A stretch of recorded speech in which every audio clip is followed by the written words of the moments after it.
Where we left off, you were on your hands and All knees right. writing cue cards. Writing on my hands and knees, writing a cue card for this mad comic by the name of Harvey Stone. I mean, he was just a maniac.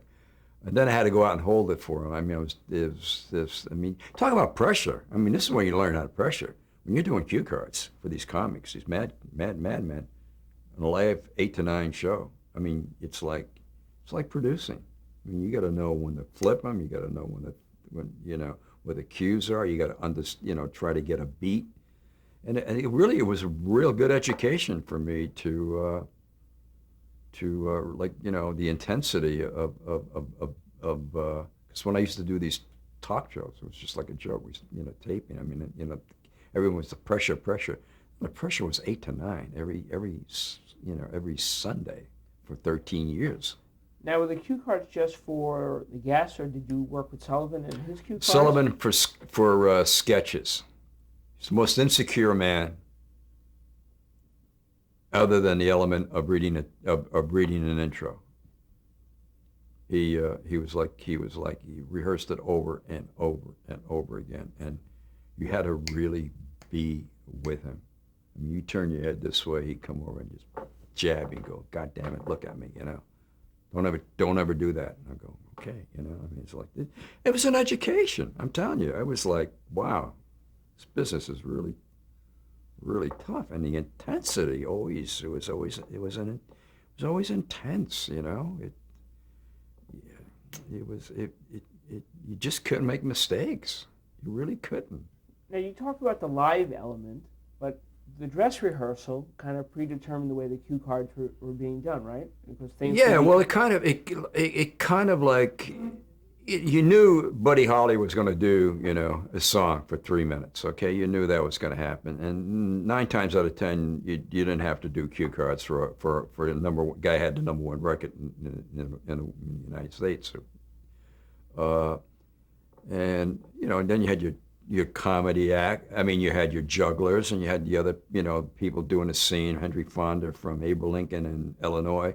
And then you had your comics. Basically, it was mostly the comics that needed it. And Ed, I mean, by then teleprompter was being developed, so he felt comfortable with the teleprompter. But another thing that I would do is I would do the rundown of the show on these big white cue cards, and we would tape it to the camera, and Ed would be able to say, "Hey, coming up in the next half hour, Topo Gigio, and don't forget, stay tuned because the Rolling Stones are going to be doing, let's spend some time together." That's another story, great story. Uh, so. So cue cards was sort of like a crutch to Sullivan, and mostly for sketches, but not. I would say mostly the comics were the ones that really basically needed them. Now, where did you go from cue cards? Was it a boring job? Did you want to It was do something? it was a boring job, and I was going to school at night, and like I said, I wasn't making any money, and my life was social life was like Zippo, working. And then, funny thing, here I am living in this neighborhood in Brooklyn. I mean, we're all sort of like on the same wavelength of making, money wise, and no one was like, had money, and no one, had the brand new sports cars and stuff like that. My friends kind of like dumped me in a way because they got this, when I first met my wife and got married, this whole status thing about, working on television and working on the Ed Sullivan Show, and all of a sudden it was like,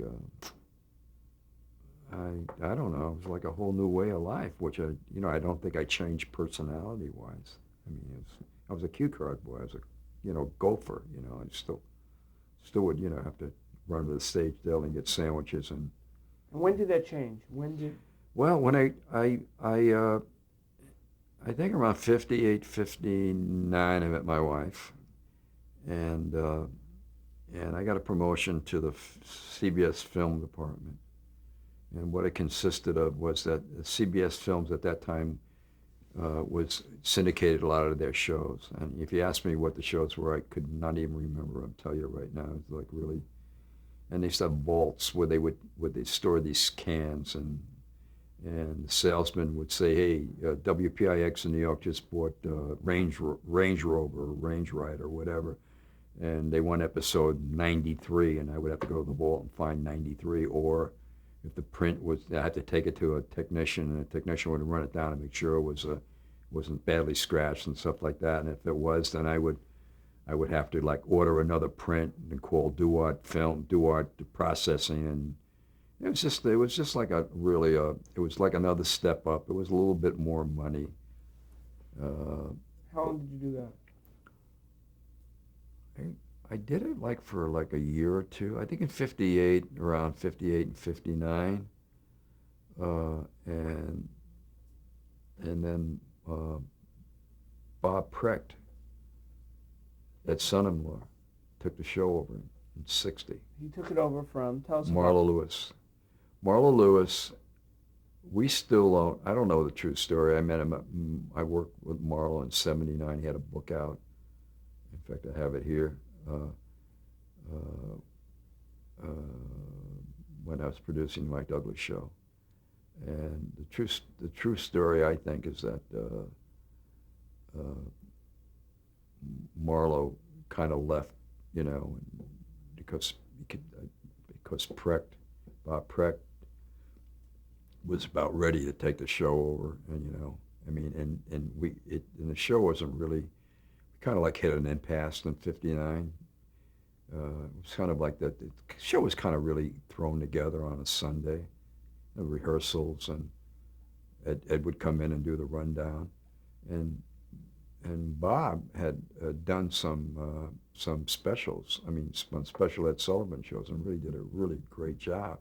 So he really worked his way up through the Yeah, ranks. he did. I think he did. Yeah, to this day, somebody wrote a book about 1,000 Sundays, and when you realize Bob Precht came in 1960 and we went off the air in 1971 with a 27 share.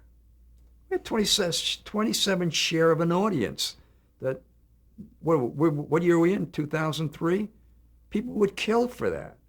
So the man for 11 years did a great job, I think. I think he was terrific. He came in, I got married June of '60. He offered me a job, paying me on the weekends. And I went back and started doing cards. And I built up like my own little business if I wanted to. I mean, Alan King. To do all of Alan King's shows on Do Craft Music Hall, Perry Como, Gary Moore. He would always use me. He would pay me out of his pocket. Sometimes the show would pay me. I became like Vic Damone's guy. I mean, I had like 2 or 3 people that relied on me, that I was working with, and plus the other stuff. I was working at CBS, and then doing the Sullivan show on the weekends in '60, and I kept on wanting to be a PA. I wanted to, go full time. And they kept on hiring people before me. And I was always like the son of somebody in the ad agency or whatever. And finally, the latter part of '60, '61, I became what they call the program coordinator. I want to backtrack a minute. Let's talk about the differences of the Sullivan show with Marlowe and with Bob. Obviously, you had no working experience with Marlowe at all. I wasn't there in the office with him. I know basically that Ed basically ran the show. I mean, Ed, the bookings and stuff. I don't think Marlowe got involved too much in the bookings. They had an agent, I think it was Mark Letty, who was an older man who was really more astute at getting, shall we say, the novelty acts and those type of people. But it was a very loose operation at that time. I noticed when Precht took over in '60, it was a whole different facet that we would start rehearsing on Saturday. We would have camera blocking on Saturday, which we never did before. and it seemed to be more of an organized situation. Plus, the look of the show drastically changed. We did have music groups on with Marlowe and there was the Jimmy, like Buddy Holly and a few of those other people from the 58, 59 era. But I think Preck was very, very uh, uh, instrumental in really doing a lot of the stuff that Saturday Night Live does, the satire stuff. We would book like Beyond the Fringe, which was playing on Broadway, which I think was Peter Cook and Dudley Moore. This kind of like acid, not acid. It was sort of like the satire stuff, which was really reached a level that we had never done before on the Ed Sullivan Show. And then we kind of like developed our own type of like Saturday Night Live people, like Nancy Ames and a few other people. And we were starting to get a little static from CBS because this was way before, quote, the Smothers Brothers situation. So I think Preck, sorry, I make noise. I think Preck was really instrumental in being, more of a game plan. Sullivan was really strong in a say in the show. And I think it took Bob like a year or two to finally, there was some kind of friction at times there because Bob wanted to do certain things and Sullivan wanted to do certain things. But I think they came to a truce after a while because I think Bob let Ed routine the show, which Ed was brilliant at. He really was. And Bob would take care of the everyday bookings, rehearsals, material that was used. I mean, Ed would still work with the comics. Still would want to work with the comics and the material. But it was a whole different, I think it was more, shall we say, controlled, more produced. Produced was the word. You say the Marlowe years were more like a vaudeville. Yeah, well, it was the TV when they first started in 48. I mean, the first Ed Sullivan Show, I think the budget was, I don't know, 500, something ridiculous. I mean, Jerry Lewis and Dean Martin got $25. I mean, they had 6 dances. Ed picked the phone up and called the Copacabana and said, send over 6 of your dances. They had 6 dances. I mean, no one made any money. I think they had a comedy act by the name of Kirkwood and somebody else. I can't remember. Sullivan was telling me this. Kirkwood went on to I think he wrote Chorus Line. He was a comic then. So the whole format, he had Ruby Goldstein was a referee that was going to referee a championship fight with Marciano in the audience. They had a fireman took a bow from the audience that saved some child. So the whole formatting of what the future Ed Sullivan Show was. Sullivan's philosophy to me, as a talent person, was to open big, keep it clean, and put something in there for the kids. That was his philosophy for 23 years. That's the Ed Sullivan Show right there. And the guy had a uniqueness about him because I think he was the type of guy that paid his dues. He was a newspaper man. He'll always tell you he was a newspaper man first.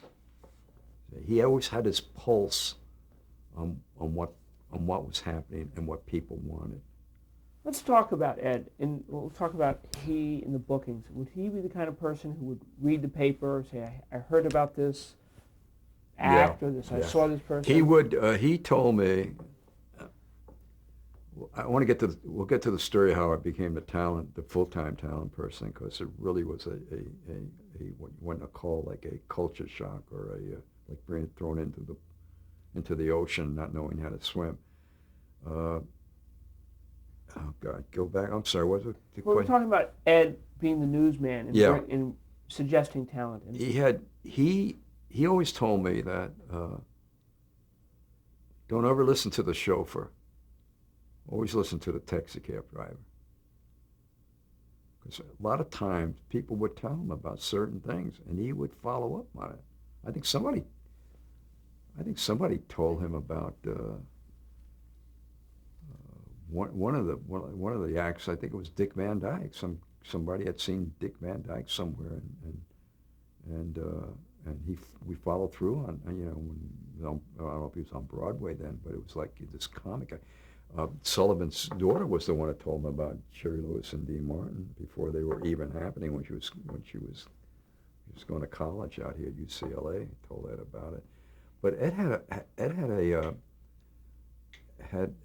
had a good feel about what people really wanted. I mean, and I think it's because of his newspaper training, and he was great at routining stuff, and you know, making sure, you know, we had Red Skelton and the Rolling Stones, and we had Topo Chico, and then we had the Carlsons plate spinning act, and Sonny and Claire, which was a dance team, and so the whole show was well balanced. And then of course we were live, so he would routine the show where, you know, there were enough times to make a change, you know, without having to stop tape, which there was no tape then. We were live, 8 to 9. Whatever happened on that screen happened.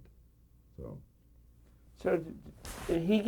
unfortunately, he gets slighted as an MC, but it seems like that's really unfair to call him just an MC. You know something? Yeah, in a way, his appeal was this.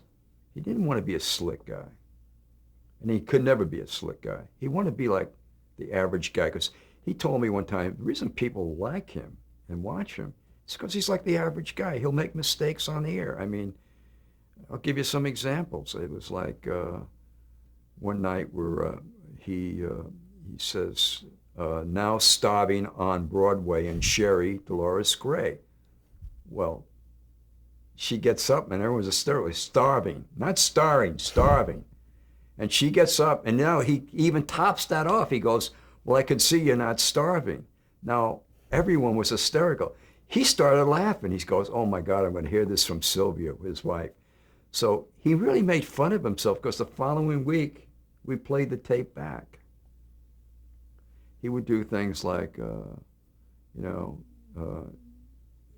introduce Jose Feliciano. Not only is he Puerto Rican, but he's blind. I mean, he would, you know, let's hear it for the Lord's Prayer, you know. We were doing a tuberculosis plug one night, and at the end of the show, you know, we was rushing, and when he gets rushed, he goes, drive carefully and help stamp out TB, not TB, TB. One night, Bob Precht, his son-in-law, went home because he had the flu, and he goes, say goodnight, and everybody, and I hope my son-in-law, Bob Hope, is feeling better. Bob Hope, not Bob Precht. So those are some of the things that actually really happened. So people go, yeah, this guy's like, but no, he was sharp. We had a contest when I first started as a talent guy, and his whole social life was going to the theater, going to openings, dinners. His wife was a terrible cook, so they used to eat out every night. Danny's Hideaway, whatever, these great clubs walled off, and he would go and see a show during the week, and like on the weekend, on a Saturday matinee, I'd come into the studio, but my son Vince was with me. I would go to the theater, or my wife Marge would come in that night, whatever, you know, we'd get a babysitter, and I would go and see a show, and he would always say to me, this is when I first started, he said, look, so I don't want you to be like a Walter Kerr or some guy from some snotty critic from the New York Times, and, you know, I want you to go and see this show. He said, and I don't want to do a critique. I want you to look at that show and think of the family sitting in Des Moines, Iowa, in front of that. Now, don't forget, there were only 3 channels, 1 television. So the family sat around this television every Sunday night from 8 to 9. He said, I want you to go and pick out 3.5 minutes of what you would think that family would do. And I got to tell you, 9 times out of 10, I was right on the money. There was always the big production number with the heavy-set dances and the whole thing. And so it was. See what he was doing? He was giving me an education. He was educating me how to be an astute talent person. And another thing that's lost nowadays, and this is what really amazes me is there's no sensitivity. I've talked to talent people. I've gone to meetings with producers that the big claim to fame was doing the Good Morning Minneapolis, and I'm not taking anything away from them. But when I'm sitting opposite somebody like that, because nowadays, like my son Vince and my daughter Christine, I mean, if anyone calls me if they want me to come in for an interview, both my kids find it as a personal insult. My son Vince, who's done very well as a writer, that deals at Fox and Sony, and has done extremely well, said to me, Dad, I'll give you what they want to pay you every week, but how dare they? I mean, because I've gone into meetings where they've talked to me, and I'm thinking, I'm not trying to be a star but just their general attitude. Because my attitude was, even like American Idol, that show turns me off, and I'll tell you why. These three people up there, especially that Simon guy, okay, how he talks to these young kids and puts them down. I think it's insulting, and not only insulting, demeaning. You need to be like a spokesperson, but you're dealing with somebody's life, and you are like destroying their dream. All of us kids. I dreamt, when I was going to movies and stuff like that. And you always have a dream. You have a purpose, and how they can stand there, and just be so demeaning to these people. Really, really, I hate to say, pisses me off. It really does, because I never, in all my years with Sullivan, I would go and see things, and I know, always in the back of my mind, if I could make it happen, I would go back and I would tell. I'll give you an example. Ed sent me this. I'm going to get into the civil rights things with Ed, with the African Americans, because he was to me at that time was Martin Luther King, Jackie Robinson. He really was. But I always would try to go and see something, especially if I knew Ed was involved. I always would tell Bob, Ed wants me to go, Bob, because I always would check with Bob. I would never, not that I did anything behind Sullivan's back, but Bob always wanted to be aware of what was going on. If Ed would call me about something, he said, at least come and tell me so I'm not blindsided. And I'm agreeing. Man signs my checks, of course. So he sends you to? Oh, okay. He sends me to Harlem, a club in Harlem. Somebody had called him, somebody that he knew from the days back in the news. And there were 6 African-American tap dancers that had done reviews at the Apollo and stuff. And they had gotten back together and done some stuff. Maybe, they probably needed, back then, like the pensions and stuff like that, they just didn't have, they weren't taken care of. Managers screwed them and stuff like that. So I went to see the act, and there were like 6 men, elderly men. The tuxedos were like from the 1920s, 1930s. But, man, they just kicked ass. Like they can do like 6, 8 minutes. They were bad. My wife and I were like, wow, guys are dancing. But the look of it, my wife was so astute. She says, this would be great. You just got to dress them up. And she was right. So I went back and I said, Bob, what about this act? I said, Bob, I got to tell you, they got 2.5, 3 minutes. They were absolutely sensational, but I just didn't like their wardrobe. It didn't fit with what they were doing. It was like dated. And so he said, well, I'll tell Ed, that what your feelings were about it. And we went out and we bought him tuxedos, and we gave to them as a gift. This is from Ed. And and they were great on the show. They got gigs afterward. See, those are the things that kind of make your job worthwhile. Just seeing the expressions on people thanking you for something. It's not always $150,000 sports car, $1 million Malibu beach house, and it's all great. It's all like, okay, these are great toys, but being able, like Motown, Diana Ross and all those people to this day, I saw Barry Gordy about 3 years ago. He came over to my table with my wife, and he goes to my wife, "See this guy? He's responsible. He's responsible for a lot of good things happening in Motown." He says, when Vince Calandra called, he says, we took his phone call. If I was in a meeting, wherever I was, because we knew it was the Sullivan Show. And the Ed Sullivan Show was the most important part of the Motown growth. I know Dick Clark will probably say, yeah, I did all these acts, but we were the first. This is Bob Prexon, being a genius. Supremes, Temps together, Sacco, go and do their own special. Johnny Mathis with Henry Mancini, Sacco. Johnny Mathis's office in Sunset Boulevard was here. Henry Mancini's office was here for like 5 years. We put Mancini and Mathis on the same Ed Sullivan Show. It was like chemistry. What do you think? They go on tour together. I mean, those are the things that would happen on that show. I'm going to back up a little bit. So you're now working as a production assistant, working directly under Precht. What was your responsibility? And my responsibility here's my responsibility.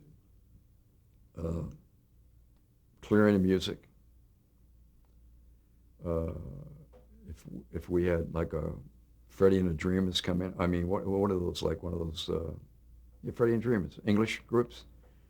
It was my job to get them cleared through immigration, like I did with the Beatles. And the problem, given what the green card was to do show. Now, that was a problem for a while. And the problem was that a lot of the American record acts were really annoyed that we would use a lot of the British acts. So I had to prove to immigration that Freddie and the Dreamers had the number 3 record in the country. So that's the reason they're doing the Ed Sullivan Show. And we're not doing Johnny Maestro and his group, but eventually ended up doing. So that was one of my groups. Props, making sure the props. In the control room, I was responsible for taking notes from Tim Kiley, the director, and Johnny Moffett, timing the acts, how long the songs were, novelty acts, which means breaking down a novelty act, which was, say, the Jugglers. How many times did they do this? It was a minute and a half. And then when they got on the trampoline, it was another minute and a half. So when time would come to me and Ed would go, well, how long was the trampoline thing? I'd go, a minute and a half, Mrs. Sullivan. Take it out. So I was responsible. This act was 6 minutes and he wanted 4 minutes. My timing was off. It was not very good. That was my responsibility. Was also drunks that I hung out with. And on that note, you got the rest of the